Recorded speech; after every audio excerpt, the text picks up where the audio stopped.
안녕하세요 여러분, 세상 돌아보기입니다. 오늘은 2023년 새해입니다. 예, 여러분 새해 복 많이 받으시기 바랍니다. 예, 뭐 별일이 없으면은 이번 해도 뭐 꾸준히 지난해 했던 것처럼 그런 식으로 세상 돌아보기 채널을 운영할 생각입니다. 예, 오늘은 얼망절망 꼭지로 골랐고요. 뭐 새해라고 특별한 이야기를 하지는 않도록 하겠습니다. 그래서 제가 작년 21년이네요. 재작년이네요, 벌써. 21년 7월에 우리 이제 항모 이야기가 본격화될 때 프랑스가 1930년대 중후반으로 예정하고 있는 차세대 항모 팽, 이게 아마 차세대 항모라는 머리 글자인 것 같아요, 불어로. 그래서 그때 이제 이걸 모델로 삼으면 좋겠다. 영국의 엘리자베스 항모가 아니라 이런 이야기를 좀 들은 바가 있었어요. 그래서 이제 새로운 정부 출범하고 윤석열 정부 출범하고 내년도 예산이 다 끊기면서 좀 암울했던 시기가 있었는데 다시 지금 항모권은 살아나는 분위기죠. 그거 앞뒤 맥락 항모와 관련돼서 새로 들어선 정부가 취한 행동들을 보면은 그들이 정치 외교적으로 처한 입장 이런 게 이제 잘 보이는 부분들이 있다고 생각하는데 그건 뭐 또 다른 기회에 좀 다루도록 하고 오늘은 좀 기술적인 부분에 집중해서 하도록 해보겠습니다. 그래서 이제 팽을 이제 프랑스에서 이제 본격화하고 있는 거죠. 설계도 하고 조그만 모델을 만들어서 실제 굴려보면서 좀 이렇게 이제 세련되게 가다듬어져 가고 있는 것이죠. 그래서 정부가 최근에 좀 등장을 했어요. 자, 그 새로운 정부를 여러분들 소개하기 전에 제 당시 21년 7월 당시에 여러분들 소개했던 재원, 지금도 변화가 없는 부분만 제가 한번 말씀드려 볼게요. 그림 속의 항모고 상당히 크죠. 7만 5천 톤이니까 미국의 항공모함이 10만 톤급이니까 그것도 조금 작은 것이고 엘리자베스급보다는 큽니다. 예. 그래서 이게 이제 2038년 배치 예정이고 원자력 추진, 원자력 두 개 들어가고 또 미국의 항공모함처럼 전자식 사출기를 적용할 예정이죠. 그렇게 되면은 여러 비행기를 훨씬 많이 띄울 수가 있고 또 작은 비행기까지 띄울 수 있습니다. 힘 조절이 많이 되기 때문에 그 이야기도 뒤에 잠깐 한 번 더 다루도록 하겠습니다. 그리고 운용하는 함재기가 지금의 기존의 라팔의 해상형에 더불어서 6세대 전투기 그리고 무인기 그러니까 차세대 함정이라고 봐야 되겠죠. 예. 자, 하늘에도 이제 30년대 초반부터 6세대 전투기가 지금 등장할 것으로 보이죠. 앞당겨진 것이죠. 예. 그와 더불어서 그런 6세대 전투기를 운용하는 당연히 항모도 그게 맞춰져야 되겠죠. 그래서 그런 걸 반영한 약간 과도기적 모델인데 그런 기본적인 컨셉을 가지고 있었어요. 예. 뭐 시속은 한 27노트, 킬로미터로 따지면 시속 한 50km 정도 되는 수준이겠고요. 그래서 최근에 이제 12월 13일이니까 한 보름 전에 나온 기시하죠. EDR 유럽 쪽에 이제 방산업체를 다루는 언론입니다. 여기서 이제 프랑스의 팽 항모에 대해서 그 구상이 업데이트된 거를 한번 자세히 소개를 했어요. 그래서 이건 어떤 의미가 있겠는고 하니 우리도 지금 항모가 다시 이제 제자리를 찾아와서 준비를 이제 하고 있을 텐데 우리도 한 1, 2년 준비한 셈이거든요, 사실은. 우리가 참고해야 될 만한 것이 어떤 것이 있을까? 이런 관점에서 좀 보시면 좋겠어요. 그래서 그런 관점에서 역시나 최근에 새로운 모습을 보이고 있는 터키, 튀르키예라고 이름 바뀌었죠. 거기에 어떤 운용할 함재기, 그리고 그들이 생각하는 함재기의 운용 방식, 또 그들이 생각하고 있는 항모, 이런 거에 대한 컨셉을 또 같이 이렇게 보여드리면은 뭐 다각도로 검토하는 그런 시선이 좀 생기지 않을까 싶은 생각이 좀 드네요. 예. 자, 그럼 새로운 정보 좀 말씀드려 볼게요. 자, 길이는 310m, 뭐 거의 비싼 건데 구체적인 수치가 이제 나온 것 같아요. 310m. 이거를 우리가 가지고 있는 뭐 마라도함, 독도함이라고 생각해 보셔도 될 것 같고, 미국의 항공모함, 영국의 항공모함, 일본의 또 최근에 F-35B를 운용할 수 있게 개조된 그들의 또 상륙공격함. 이런 거랑 비교해 보셔도 될 것 같아요. 프로펠러는 3개를 가지고 있을 것이라고 이야기가 나오고 있고 K22 원자료 이거는 가압 경수로형입니다. 옛날형이고 220메가와트짜리를 메가와트의 출력을 내는 원자로가 2기. 최고 수력 아까 말씀드렸고 성모는 기존에 이제 찰스 드골 함과 비슷한 2,000명 수준이다. 함은 훨씬 커졌거든요. 그러니까 이거는 상대적으로는 운용 병력은 줄어들었다. 이런 관점에서 보시면 될 것 같습니다. 예. 자, 그리고 이번에는 이제 운용하는 항공기란 측면에서 한번 볼게요. 뭐 항공모함이라는 게 탑재기에서 영향력이 나오는 거니까. 라팔 M은 우리는 이제 보면 KF-21N이라고 그러죠. 네이비라고 쓰는데 여기는 아마 마린 쪽에 불어에서 나오는 M자를 쓰는 것 같아요. 그러니까 라팔의 해상형 보다는 더 큰 비행기를 운용할 수 있게 디자인이 됐다고 해요. 어떻게 보면 당연하죠. 왜냐하면 프랑스 다음 세대 전투기를 준비하고 있고 그 전투기가 라팔 M보다는 크다는 거죠. 라팔 같은 경우는 좀 사실 소형이죠. 예. 그래서 그게 최근에 이제 프랑스, 독일, 스페인이 공동 개발하기로 한 FCAS죠. 30에서 한 35년 사이에 나올 걸로 그렇게 돼 있죠. 그거를 이제 같이 운영할 것으로 예상이 되죠. 왜 같이라는 말이 왜 나오냐면은 30년대 중반에 나오더라도 라팔 M이 서서히 대체되는 거니까 이 항공모함이 운용되는 상당 부분, 기간의 상당 부분은 그 두 기종을 섞어서 쓰게 돼 있어요. 예. 그러면 하나는 좀 작고 하나는 좀 크다. 그렇다면 당연히 큰데 기준을 맞춰야 되겠죠. 이게 나중에 또 실세가 될 것이고 갑판 면적은 17,000 제곱미터로 일단 이야기가 이 기사에서는 나옵니다. 이런 것도 우리 관련되시는 분들한테는 참고가 좀 되지 않을까 싶어서 가급적 구체적인 숫자를 적었습니다. 예. 그리고 이제 하나 눈에 띄는 것은 어떻게 보면 당연한 것이기도 한데 전자식 사출기를 쓰게 돼 있고 현재는 2개, 그리고 3개까지도 고려하는 것 같아요. 그래도 공간은 감안한 것 같아요. 이게 늘어나면은 한꺼번에 띄울 수 있는 비행기 숫자가 늘어나죠. 자주 띄울 수 있고. 솔티라고 그러죠. 네, 한 함정에서 비행기를 많이 띄운다는 것은 함재기 숫자가 늘어나는 것과 마찬가지예요. 하늘에 동시에 띄울 수 있는 비행기가 많아지니까. 그래서 그거는 이제 전자식 사출기고 미국에도 포드급 항공모함에 채용되기 시작한 제너럴 아토믹스 것을 쓰겠다. 이렇게 되는 것이고, 이게 이제 초기형은 좀 문제가 좀 있는 것 같은데 개선이 되고 있는 분위기죠. 예. 그래서 우리 항공모함도 이제 전자식 사출기로 가는 것이 바람직하다고 당연히 생각을 하는 바이고, 그렇게 되면은 미국의 도움을 받을 가능성이 크다. 저것을 굳이 개발을 한다기보다는 저는 이런 생각을 가지고 있습니다. 그리고 지금 우리가 항공모함이 윤석열 정부 들어와서 끊어졌다가 예산이 하나도 배정이 안 됐었잖아요. 그러다 갑자기 태도가 돌변해서 KF-21 네이비형을 언급하면서 사실은 항모 개발을 다시 이어가겠다라는 의사를 이유가 석연찮게 한 거거든요. 어쨌거나 지금 항모는 살아가는 것인데 그 뒷 배경에는 사실은 미국과의 가졌던 어떤 합의, 이건 이전 정부 때 이미 만들어진 합의죠. 예. 그런 것들에 대해서 새로 들어선 정부가 부정하기 어려웠기 때문에 그 방향을 틀기 어려웠었다라는 강력한 당위성과 압박이 있었다, 이렇게 볼 수 있을 것 같아요. 그래서 운용하는 비행기의 숫자는 보면은 라팔과 이제 6세대 전투기를 섞어서 한 30대 정도, 이 정도 규모의 이 정도 비행기가 들어가겠다, 이런 느낌을 여러분들이 받으실 수 있으면 좋겠습니다. 예. 30대 전투기가 30대 들어가는 거죠. 그리고 이제 E2D라고 하면 호크아이라고 그래가지고 프로펠러 달린 정찰기죠. 예. 위에 커다란 레이더 돔이 달린 거, 그거 2대. 그리고 5대나 6대의 NH-90 좀 대형 헬기죠. 헬기를 이제 동시에 싣고 다닐 수 있다. 이 정도 규모다. 75,000톤의 프랑스에서 생각하는 원자력 추진 항공모함은 이렇다. 갑판 면적은 17,000 제곱미터 정도 된다.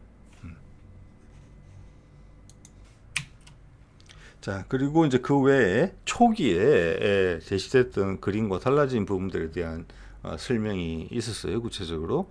자, 이 큰 그림으로 보시는 게 지금 신형 함교예요, 함교.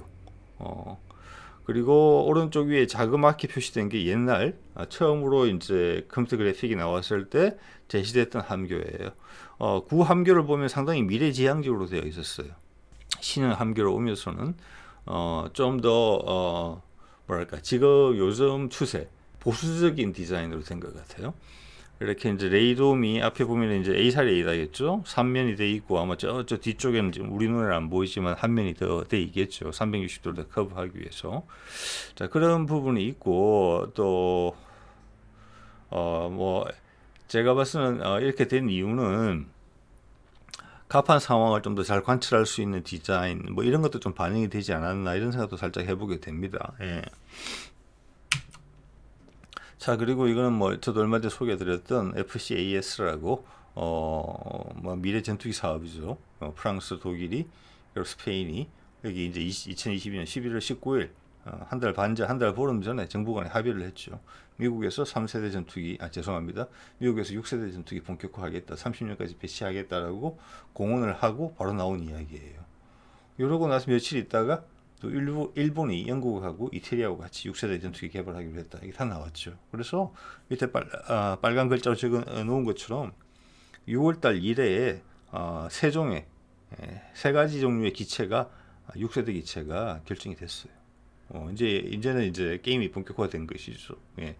그래서 지금 그림 속에 보이는 이 기체, 이것도 원래는 뭐 뒤에 수직 미익이 없는 그런 형태로 나왔다거나 내지는 막 되게 납작하게 누웠었는데 이것도 많은 전통적인 모습으로 지금 회복이 된 그런 기체 형상으로 보이고 뭐 6세대의 대표적인 특징인 무인기, 소형 무인기도 같이 보이죠. 그래서 지금 이 EDR 잡지에서 팽의 업데이트에서 이야기할 때 저 소형 무인기에 대해서는 언급은 없었어요. 그래서 저것도 분명히 같이 탑재가 되겠죠. 예.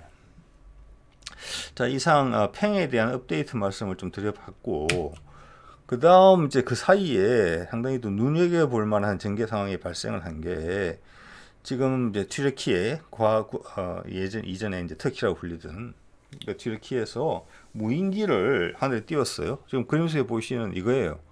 이거는 기존에 이제 터키에 가지고 있던 무인기보다 훨씬 크고 당연히 딱 보시면 스텔스행이라는 것이 보이실 겁니다.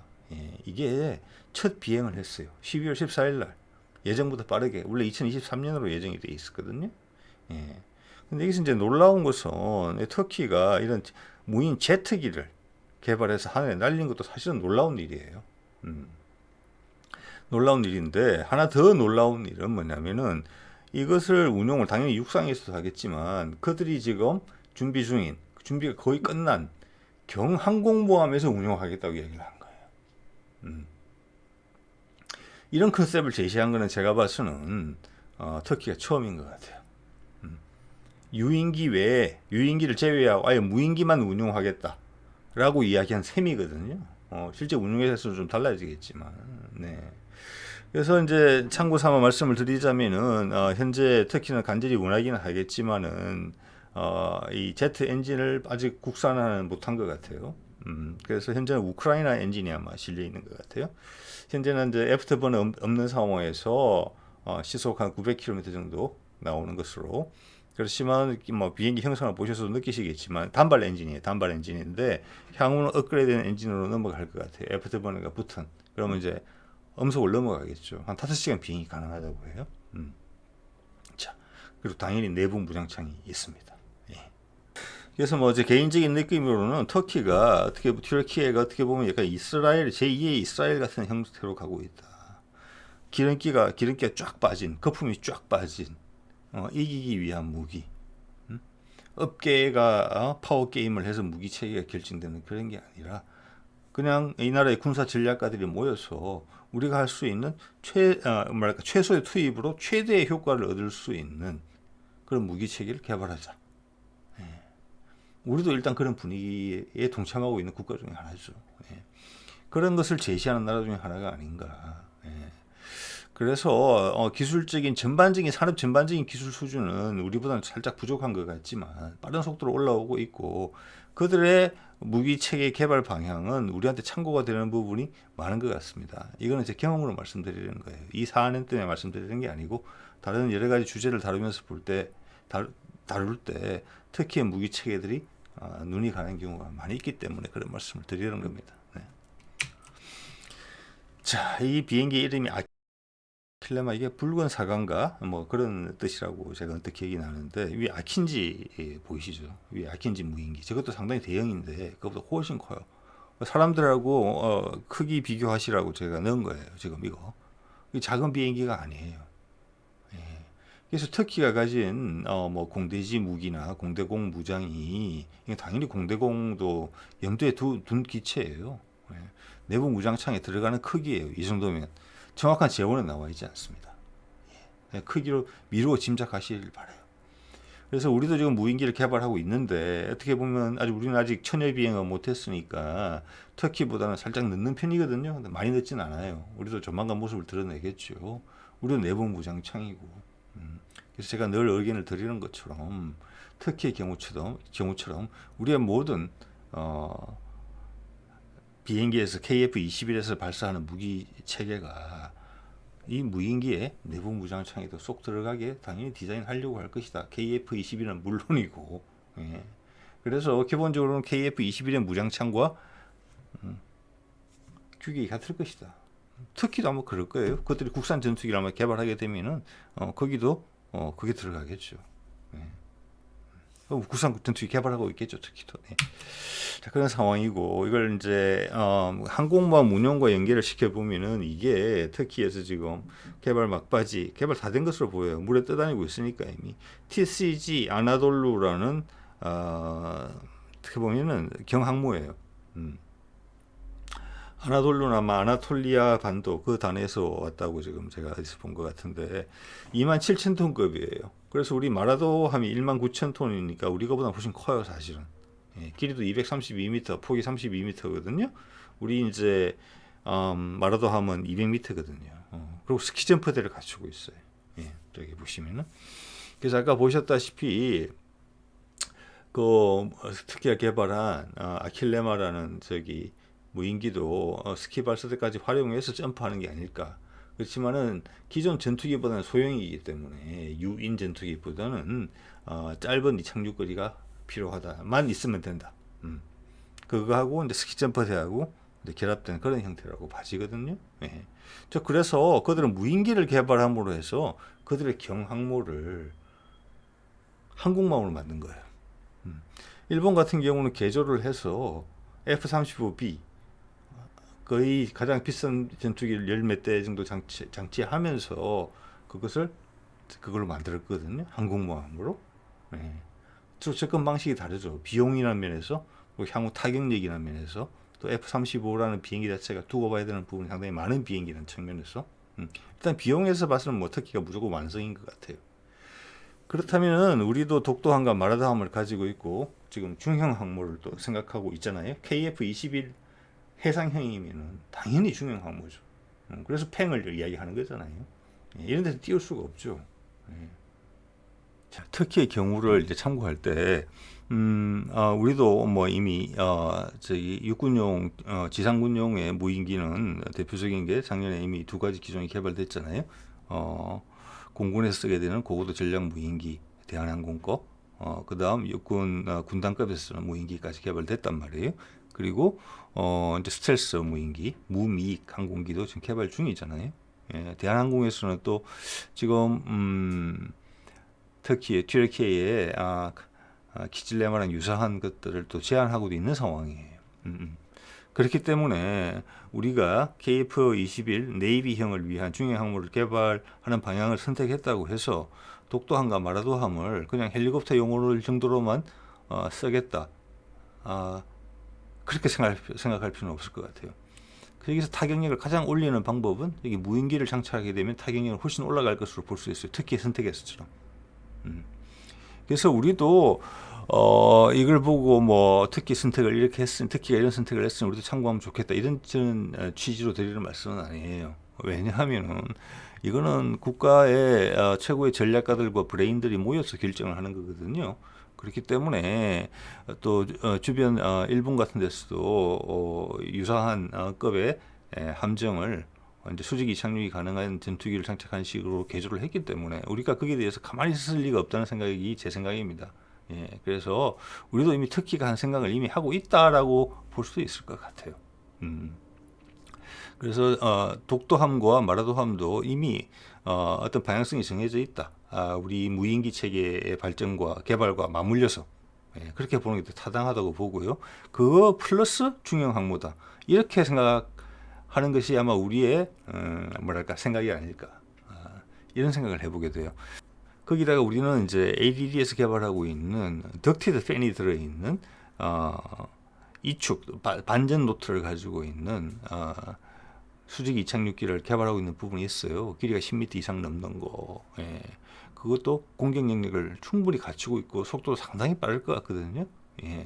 자, 그런 것들은 또 한 단계 더 넘어가서 당연히 독도함이나 마라도함에도 장비가 가능하겠지만은 한 걸음 나아가면 우리의 큰 구축함이나 이런 곳에 실을 수 있을 정도의 규모가 돼요.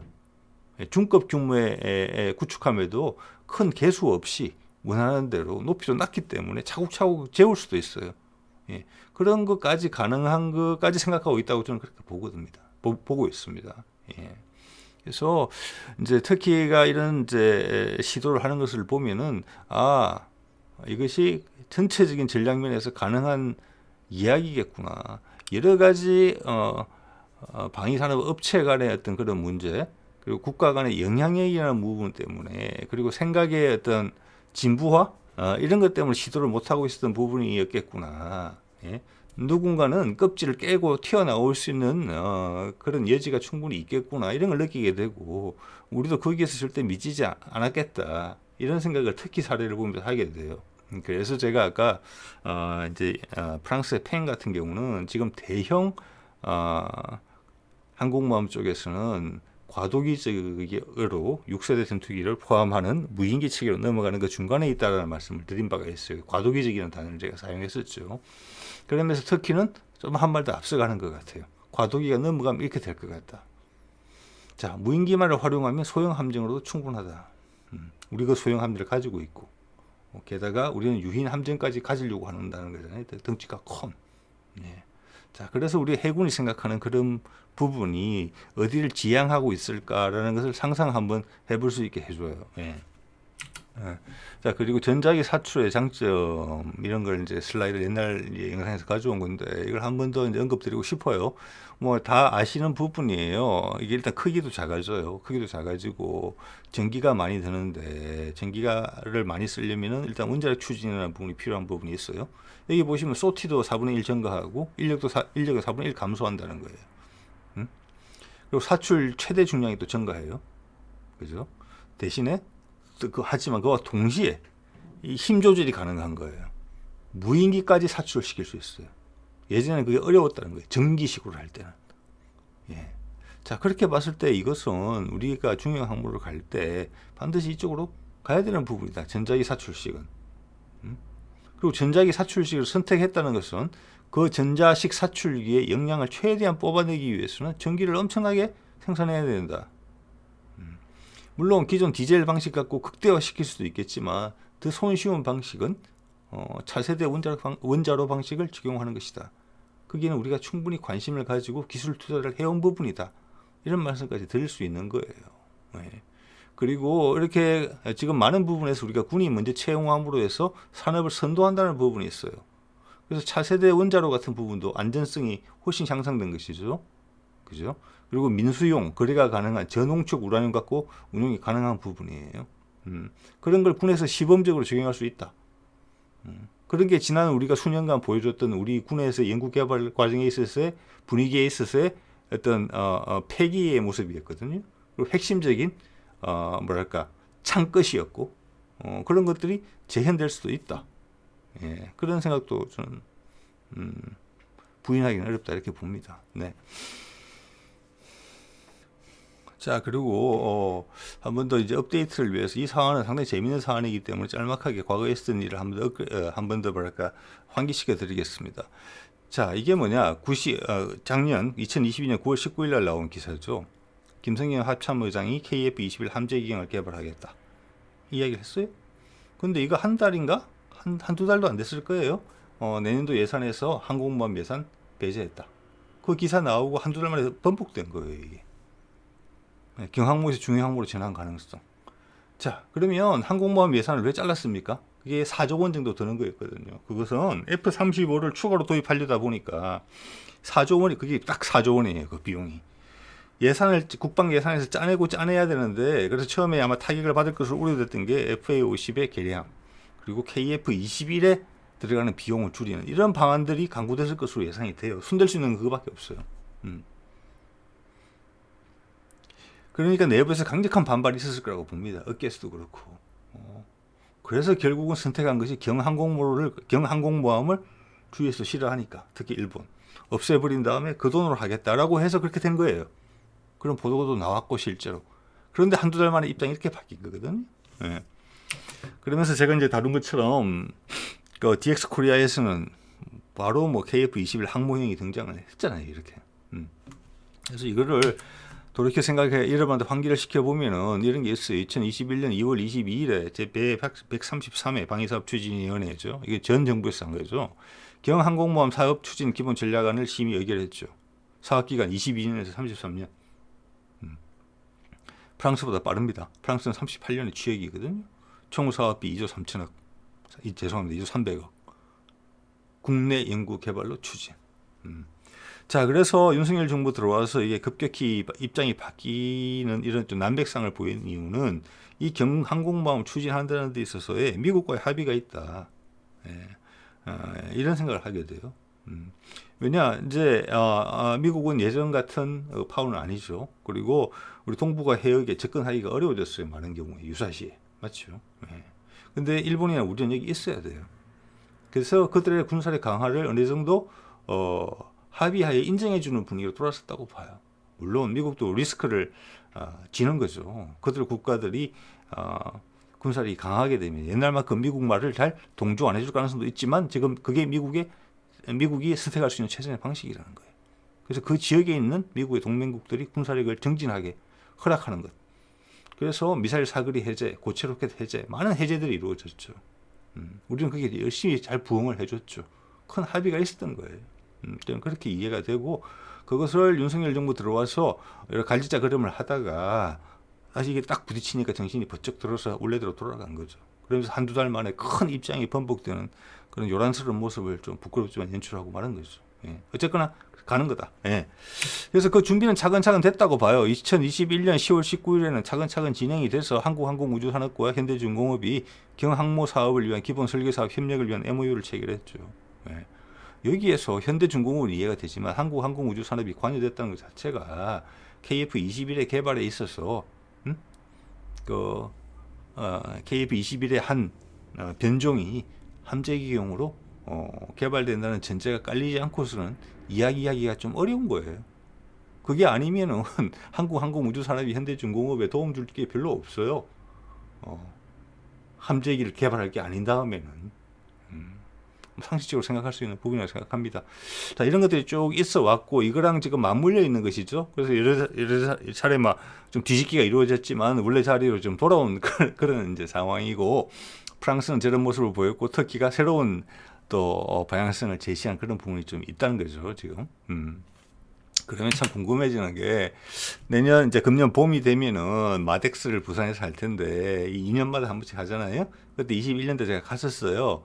그때 등장한 게 이제 한국형 항공모함 이렇게 됐는데 좀 어중간한 모습으로 나왔죠. 이 덩치를 좀 키우면 스키 점프대가 필요가 없는 그런 형태예요. 자, 그래서 그때 당시 해군 관계자들은 저와 말씀을 나눈 해군 관계자들은 중형 항모급을 낙관하는 분위기였더랬어요, 당시에. 예. 자, 그러면 이제는 본격화가 됐기 때문에 정권이 바뀌고 나서도 이번에는 좀 제대로 된 모델이 나오지 않을까. 2023년 마덱스에서는 그런 기대를 해보게 됩니다. 네. 자, 오늘은 항공모함 이야기를 드렸습니다. 이 정도 하겠습니다. 네.